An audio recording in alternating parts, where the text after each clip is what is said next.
अस्सलाम वालेकुम, बिस्मिल्लाहिर्रहमानिर्रहीम। अल्लाह के बाबरकत नाम से यहाँ शुरू करते हैं। ये ले लिए थे मैंने खुबानी, जिनको कि मैंने घंटे भर के लिए पानी में भिगो दिया था और फिर ब्लेंडर जग में डाल दिया इन्हें इनकी पेस्ट बनाने के लिए, और थोड़ा सा पानी डाल देंगे। ये सॉफ़्ट तो हो चुके हैं, अब हमने इन्हें ब्लेंड कर लिया था और ये बिल्कुल इतनी आसानी से सॉफ़्ट हो गए। वैसे तो ये जल्दी सॉफ़्ट होते नहीं, लेकिन मैंने इन्हें भिगोया हुआ था लगभग 1-2 घंटा। अब आप देख सकते हैं ये तैयार हो चुके हैं। अब हम इन्हें एक पैन में निकाल रहे हैं और हम इसे पकाएंगे। आप लोग देख पा रहे हैं ये खुबानी की चटनी है। पहले मैंने दी थी वो इमली और खुबानी की चटनी थी, ये ओनली खुबानी की खट्टी मीठी चटनी है। अब हम इसे तैयार ये हो रही है, इसे हमने चूल्हे पे पकने के लिए रख दिया है और अब हम इसे अच्छे से पकाएंगे। लगभग लगभग आधा पौना घंटा हम इसे अच्छे से पकाएंगे, जब तक कि ये चटनी बिल्कुल ट्रांसपेरेंट ना हो जाए, खाने के काबिल हो जाए, तब तक हम इसे पकाते रहेंगे। इतनी मज़े की, इतनी टेस्टी ये खुबानी की चटनी बनकर तैयार होती है। मैंने तो इसे बनाकर फ्रिज में रखा हुआ है, फ्रिज के ऊपर के खाने में, के खाने में, और जब दिल करता है हम ये खाते हैं। अच्छी लगती है पकौड़ों के साथ, समोसे के साथ, इवन हर जो भी रिलेटेड रमज़ान आप कुछ भी बनाते हैं, उसके साथ ये खुबानी की चटनी बहुत मज़े की लगती है। तो आप लोग भी गाइस बनाकर देखिएगा।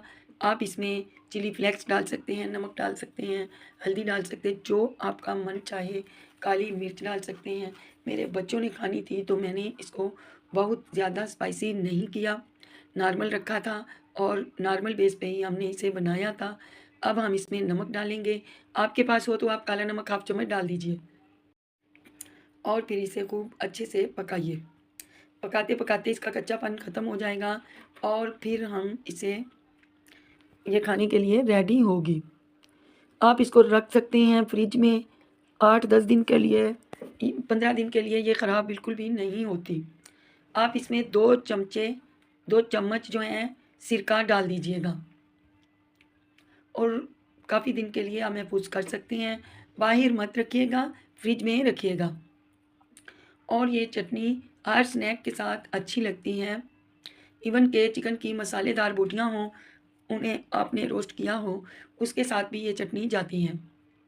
बहुत मज़े की लगती हैं, बहुत खट्टी-मीठी लगती हैं और बच्चे तो खुश हो जाते हैं इस चटनी को देखकर। मैंने तो रमज़ानों से पहले ही कुछ चटनियाँ बना डाली थी, तो मेरे काफ़ी दिन अच्छे से निकल गए थे। तो आप लोग भी बनाइएगा। इमली की चटनी वो भी बहुत मज़े की थी। मैं अब दोबारा से बनाऊँगी, मेरी वो चटनी ख़त्म हो चुकी है और दही की चटनियाँ थी जो ग्रीन, वो भी मैंने बना कर के सेव की हुई है। आप लोग भी रखिएगा, बनाइएगा। बच्चे बड़े मज़े से खाते हैं, मज़े ले लेकर, उन्हें बहुत अच्छी लगती हैं इस तरह की चटनियाँ, मिर्चियाँ ना हों। आप इसमें हाफ़ चम्मच काली मिर्च डाल सकते हैं। मैंने यहाँ 2 ढक्कने सिरका ऐड कर दिया था। सिरके की मदद से ये जल्दी ख़राब नहीं होगी। अब जब तक चाहें इसे इस्तेमाल करें, ये बिल्कुल भी ख़राब नहीं होती। और गाइस आप लोग देख रहे हैं तो मेरे चैनल को सब्सक्राइब कर दीजिए, लाइक कीजिए। मैंने तकरीबन 3 चुटकी इसमें फूड कलर डाल दिया था। आप चाहें तो लेमन फूड कलर डाल दें, मैंने जो है बिरयानी फूड कलर डाल दिया था 3 चुटकी के लगभग। उससे देखिए इसका कलर कितना प्यारा आ गया था, डिलीशियस सा ये कलर अच्छा लग रहा था। अब हम इसमें और काली मिर्च, सौंफ और ज़ीरा, खुशबू के लिए, अच्छी खुशबू के लिए ये चीज़ें बहुत अच्छी लगती हैं। आप लोग ये कूट के डाल दीजिएगा। यहाँ मैं इसे कूट रही हूँ अपनी मुन्नी सी चाट, उसमें क्या कहते हैं उसे यार, मुँह सी चुटुबटी, उसमें मैं इसे कूट रही हूँ और इसका जायका यकीन कीजिए चटनी ख़त्म भी हो गई, इसका जायका मुँह से नहीं जाएगा। अब हमने इसे भी ऐड कर दिया है। बहुत ही सौंधी-सौंधी सी खुशबू आ रही थी, ब्लैक पेपर की, सौंफ की और ज़ीरे की। मैंने इसे चेक करके देखा था, थोड़ी-सी हम इसमें नमक कम थी तो मैंने शामिल कर दी। पहले मैंने काला नमक डाला था, अभी मैंने व्हाइट नमक डाला है। अब इसे थोड़ी देर के लिए पकाएँगे और फिर हम डिश आउट करेंगे। जब तक हमारी चटनी तैयार हो रही है, प्लीज़ गाइज़ मेरे चैनल को सब्सक्राइब कीजिए, लाइक कीजिए और बेल आइकन को प्रेस करना मत भूलिएगा। यहाँ मैंने थोड़े से तिल डाल दिए थे, वाइट तिल, वो भी बहुत मज़े का टेस्ट देते हैं और आप लोग भी डाल सकते हैं, ये ऑप्शनल है। आपको पसंद है तो आप डालिए, आपको नहीं पसंद तो मत डालिए। मुझे अच्छे लगते हैं सफ़ेद तिल, तो मैंने वो थोड़े से डाल दिए थे। वाइट जब ये झाँकते हैं ना चटनी से तो बहुत अच्छे लगते हैं। आप लोग भी प्लीज़ अगर पसंद करते हैं तो डाल लीजिए, अदरवाइज़ छोड़ दीजिए। ये ऑप्शनल है, आपकी मर्ज़ी पे डिपेंड करता है। और गाइस माशाल्लाह आज रात 13वीं सहरी है। देखिए किस तरह माशाल्लाह 12 रोज़े गुजर गए। एक एक करके पूरा मेहमान महीना ये चला जाएगा।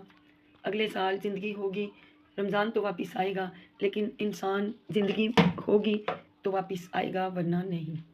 रमज़ान तो आते रहेंगे ता क़यामत तक। इंसान नहीं मिलते, जब वो चले जाते हैं तो फिर लौट कर नहीं आते।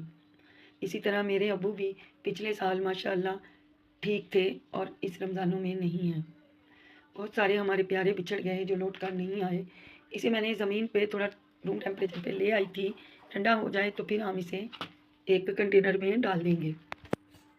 अगर आपके पास ग्लास कंटेनर हो उसमें तो मस्ट ये नहीं ख़राब होती बिल्कुल भी। तो देख लीजिएगा आपके पास जो मुयस्सर हो उस हिसाब से आप इसे डालिएगा। लेकिन ये काफ़ी दिन चलती हैं, बिल्कुल भी ख़राब नहीं होती। बस शर्त ये है आपको फ्रिज में रखना होगा। फ्रिज में रखी हुई चीज़ें ख़राब नहीं होती। प्रिजर्वेटिव के तौर पे मैंने यहाँ सिरका भी यूज़ किया है, आप सिरका डाल दीजिएगा और ये ख़राब नहीं होगी।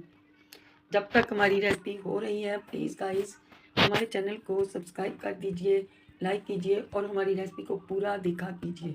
छोटे यूट्यूबर को कोई पसंद नहीं करता, आप लोग पसंद करोगे तो वो ऊपर आएंगे ना, जब आप लोग देखोगे नहीं तो कैसे ऊपर आएंगे। इसलिए आप हमारी रेसिपी को पूरा देखा कीजिए ताकि हमारे व्यूज़ भी बढ़ सकें। और आपको पता है व्यूज़ नहीं बढ़ेंगे तो चैनल भी आगे नहीं बढ़ेगा। लेकिन इंशाअल्लाह ताला जो भी अल्लाह के नेक बंदे देख रहे हैं प्लीज़ रेसिपी को पूरा देखा कीजिए और हमें मौका दीजिए कि हम भी बड़े यूट्यूबर में हो सकें। यहाँ पे हमारी चटनी तकरीबन रूम टेम्परेचर पे आ चुकी है। अब हम इसे कंटेनर में डालेंगे और फिर आप लोग भी ज़रूर ट्राई कीजिएगा। इंशाअल्लाह आपको भी पसंद आने वाली है ये मेरी खुबानी की चटनी। इसमें कोई ख़ास बड़ी चीज़ें नहीं गई।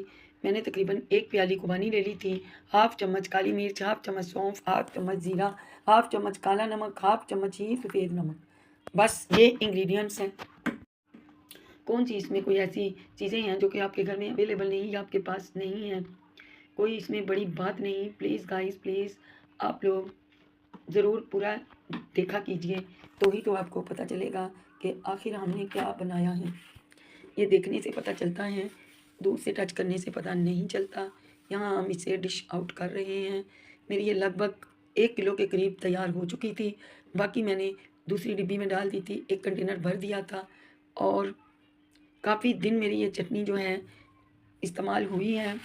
ये भी होगी इंशाल्लाह 10-15 रोज़े तो निकल ही जाएंगे। पहले जो मैंने बनाई थी वो भी मेरी 10-12 दिन निकल गई थी।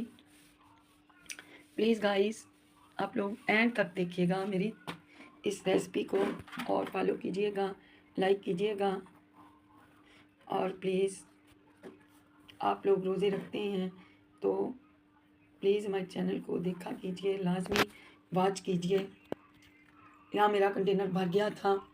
अब हम इसको कवर लगा देंगे, कैप इसकी, और देख सकते हैं माशाल्लाह मेरे अल्लाह की शान बहुत ही टेस्टी बनकर तैयार हुई है।